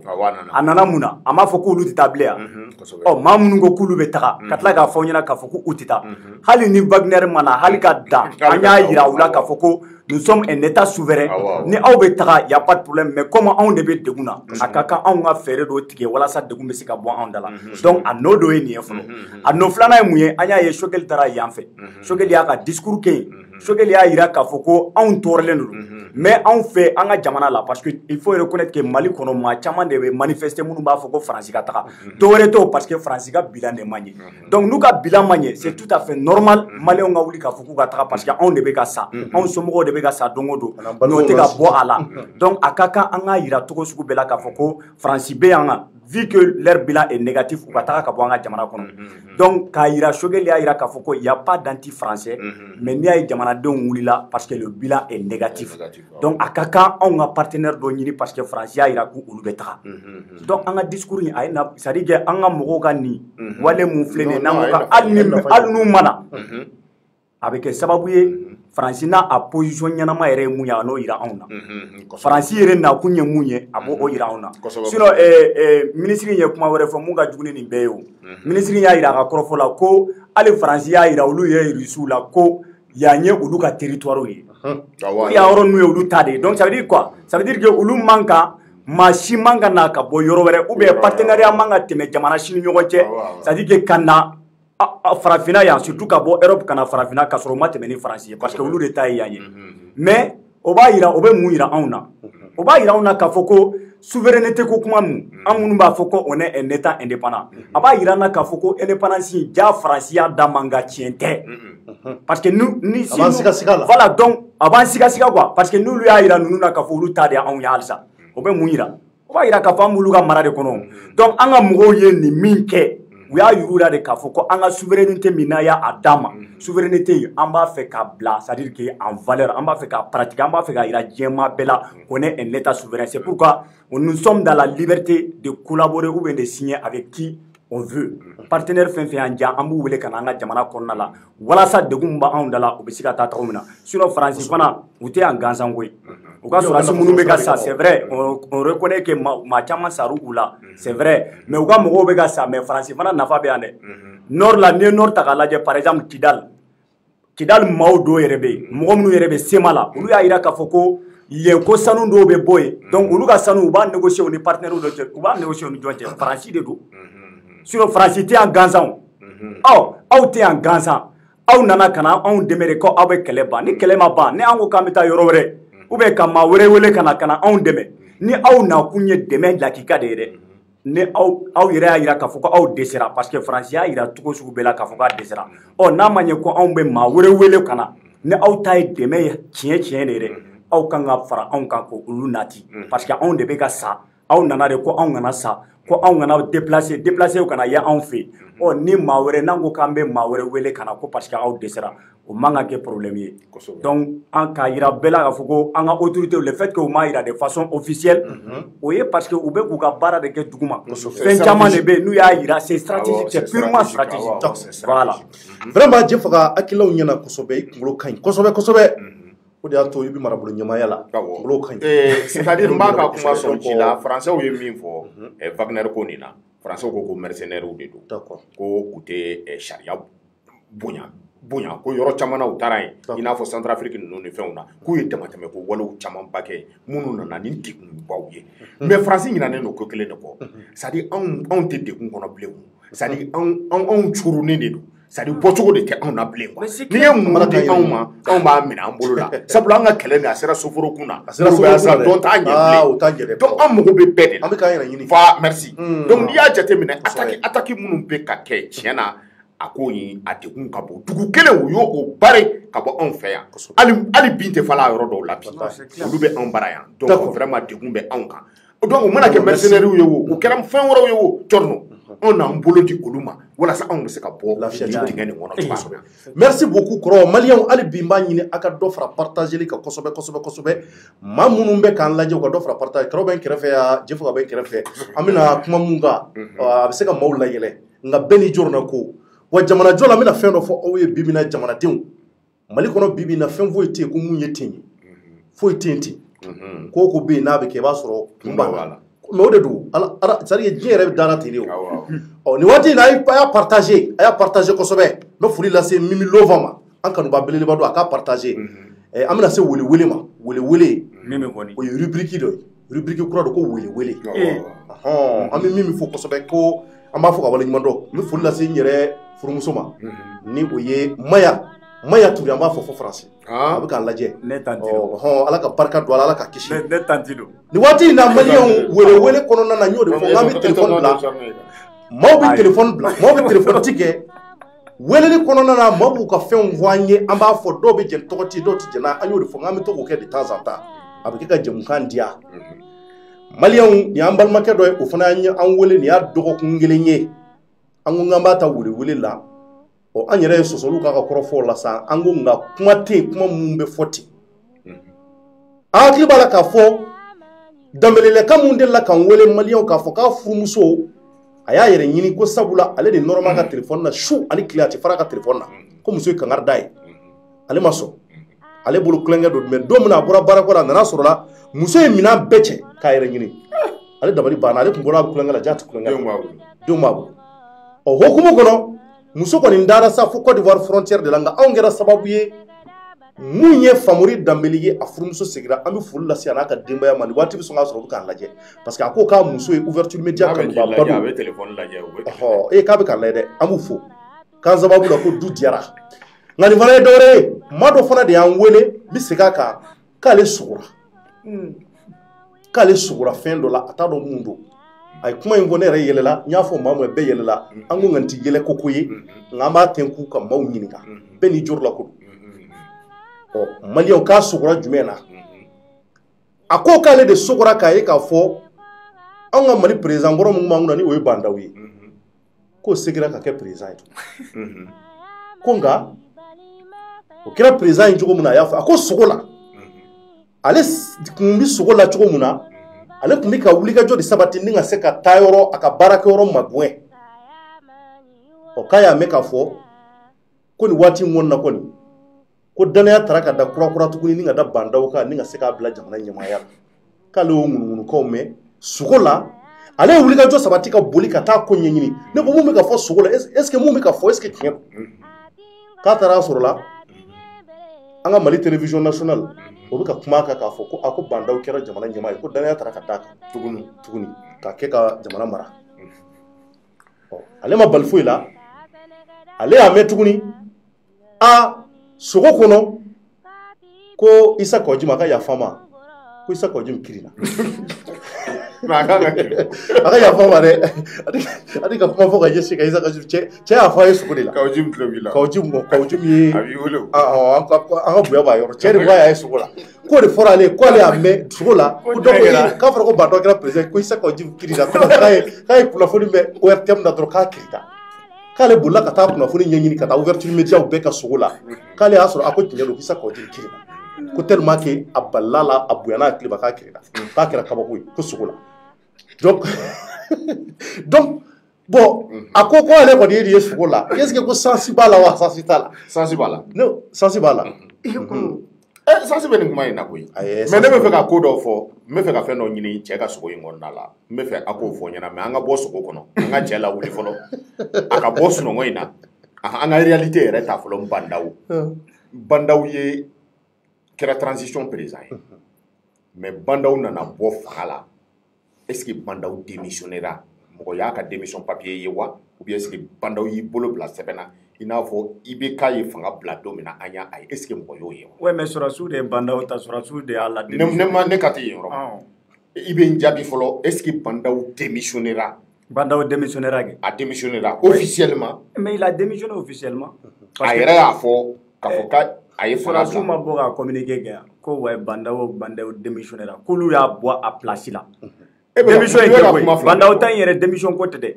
u nana de k'a fɔ k'u nana redressement de kɛ c'est à dire que redressement kɛtɔ Bandaw bɛ taa de parce que Bandaw a démissionné officiellement lui-même par papier ou a yɛrɛ bɔra k'a fɔ k'a ye président ya bila wa. kɔrɔ awɔ an tɛ fɛn na koyi an tɛ jamana normal la koyi. on n'est pas dans un état on n'est pas dans un état normal. cɛ ka sogo bɛ yen yɔrɔ de ma minnu y'a ta k'a bila parce que sogo nin kɔnɔ n'an nana cɛ ka sogo kɔnɔ an bɛna ye k'a fɔ hali bi an bɛ waati min na sisan. mais impossible don impossible kɔni don cɛ kɔni ko k'a kɛra bon a bɛ se ka kɛ est ce que a bɛ se ka kɛ tugun wa bon ala de b'o dɔn cɛ kɔni b'ale sugura k'a ye comme sogo de ye sogo ye sinon est ce que sogo de don sinon est ce que n'a fɔra hali Bandaw yɛrɛ nin wagati in na k'a kana président la tuguni est ce que a bɛ sɔn. mais mun ye dabali ma a ko kɔrɔ Isa Kɔjim k'ale y'a mɛn k'o kiri la k'o kiri bɛ bɔ bi Isa Kɔjim k'ale t'a dɔn dɛ ko sogo don ko sansi b'a la mais a ye a Kɔjim ka kirini yɔrɔ o kana bali la dɛ parce que e b'a dɔn Kɔjim furadama b'a fɔ de ko Bandaw k'u taara ta foro de la ka na il n'a jamais été d'accord pour Bandaw donc o de y'a to peut être o tilala ka segin ka na o tɛ Kɔjim ko bannen ya ni Kɔjim ma kiri jɛn bɛ n'a ma kiri mɔgɔ min ye mɔgɔ min litera ba ka taga ka bɔ yen n'a taara ka segin ka na tuguni o bɛ mun yira o b'a yira Kɔjim na de k'a fɔ ko cɛ n ka cɛ i ka liti ma foyi ɲa a tɛna fɔ ko la ilaha illallah ne taara. Vraiment. Bon, ça peut être une mission possible comme impossible. Mais ala de b'a a ka sogo kɔrɔ dɔn. Bɛɛ ni mɔgɔ bɛ sogo fɛn caman na nka i t'a dɔn. Ne yɛrɛ filɛ dɔ de la ka ne ale yɛrɛ wele kɔnɔna na. Dɔ ne wele dɔ de la ka ne wele ka fɛn dɔ fɔ ne a don a tigi ni mankanba de kɛ téléphone na. Awɔ kɔrɔw kɛra dɛ. O tigi ko cɔrɔ k'ale fana sugura ka fɛn dɔ de ye. Ko ne taara Fana. Ko ne sira Fana ko ne kunkolo tigɛra. Awɔ n k'a o de fɔ. O kɛlen ne jatigɛ dɛ. ko ne kunkolo i b'a yɔrɔ kunkolotigɛ bɛ fara ko ne taara si ko k'a fɔra ko k'ale y'o ye sugu la ne ko subahanallahi n ko cogo di ta ko non k'ale y'o ye ko ne kunkolo tigɛra ko n terikɛ ko fara subaya ma ko non k'ale ka suguri k'ale y'a kuma de fɔ a t'a dɔn n'a sɔrɔ saraka dɔ kan ka bɔ n terikɛ fara da saraka foyi man ka bɔ n ko d'ailleurs yɛrɛ i kana wele à partir d'aujourd'hui n ko e bɛ se ka maa wele ka nin kuma fasugu fɔ mɔgɔ cogo di n ko ne kunkolo ka tigɛ o tuma ne kunkolo tigɛli de ka di k'ale y'a ye sugu la n ko bon n ko i da ka sunɔgɔ n ko ne kunkolo tɛ tigɛ alhamdulilahi i y'o ye wa c'est à dire mɔgɔ bɛ bɔnɛ non i bɛ bɔnɛ dɔ ye i b'a sɔrɔ i bɛ sogo ka bɔnɛ non mais i bɛ sogo ka bɔnɛ dɔ ye i bɛ sogo ka bɔnɛ dɔ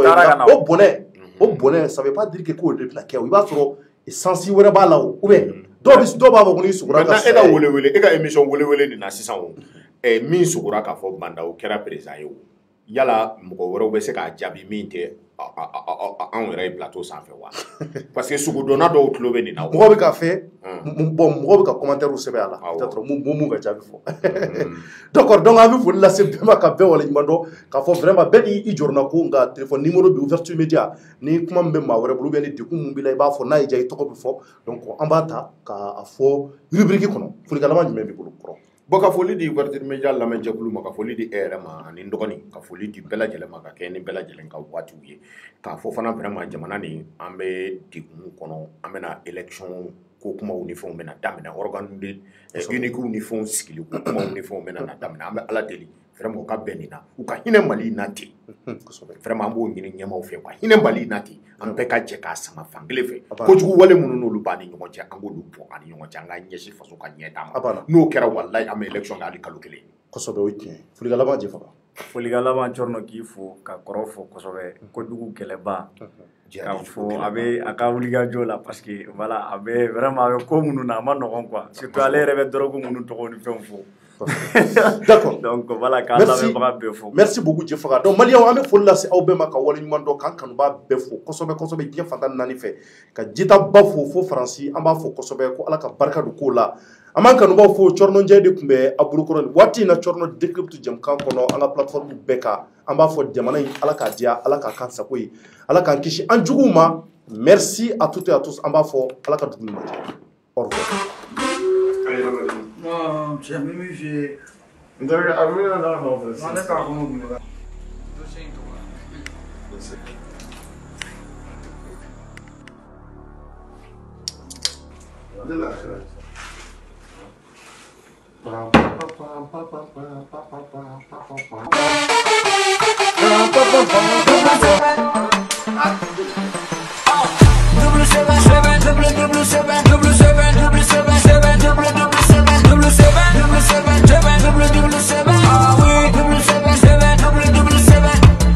Inspiration W7 là, Abigenia. Inspiration W7 là, Abilafia. Agli già fra, come la di mio fra, e fi tu ma fra, W7. Agli già fra, come la di mio fra, e fi tu ma fra, W7. W7, W7, ha, W7, W7, aha, W7, W7, 77, W7, ha.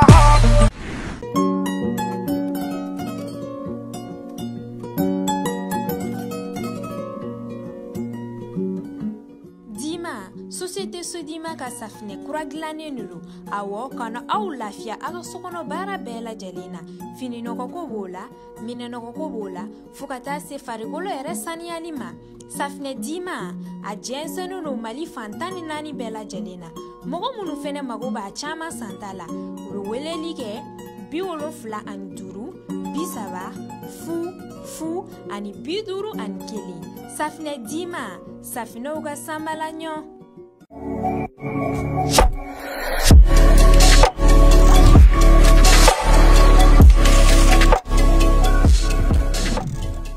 Pure Séduction, le nouveau parfum pour femmes par RG Cosmétiques.